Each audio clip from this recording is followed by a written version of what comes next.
Hello beautiful people, আসসালামু আলাইকুম। বেশ কয়েকদিন হলো ইউটিউবে ঢুকলেই সামনেই আসছিল শুধু শরবতের ভিডিওগুলো। আসলে ইউটিউব আর ফেসবুকও জানে কখন কি দেখাতে হবে। যাই হোক, আমারও দেখে খুব খেতে ইচ্ছে করলো, তাই যেহেতু আমি বানাবো তাই ভাবলাম আপনাদের সাথেও শেয়ার করি। প্রথমেই আমি দুধ নিয়ে নিলাম। দুধটা গরম করে আমি ফ্রিজে রেখে দিয়েছিলাম ঠান্ডা করবার জন্য। তো ঠান্ডা হওয়ার পরে এর মধ্যে আমি কনডেন্সড মিল্ক দিয়েছিলাম। তো সেই ক্লিপটা আমি নিতে পারি নাই, তাই দেখাতে পারলাম না।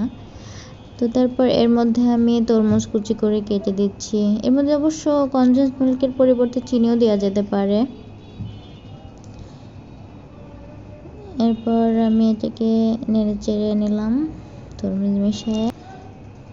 তারপর এটার মধ্যে আমি এখন রুয়াবজা দিব। আমি 1 টেবিল চামচ দিয়েছিলাম রুয়াবজার টেস্ট অনেকেই নিতে পারেন, অনেকের কাছে ভালো লাগে না, তবে আমি বলছি এটা বানিয়ে দেখবেন, খেয়ে দেখবেন, আসলে অনেক মজা। এরপর এখন আমি এটার মধ্যে দিলাম বরফ কুচি। তো বরফটা আসলে যে যতটা প্রেফার করবে সে ততটা দিয়ে নিতে পারবে, তবে যত ঠান্ডা হবে তত বেশি মজা লাগবে।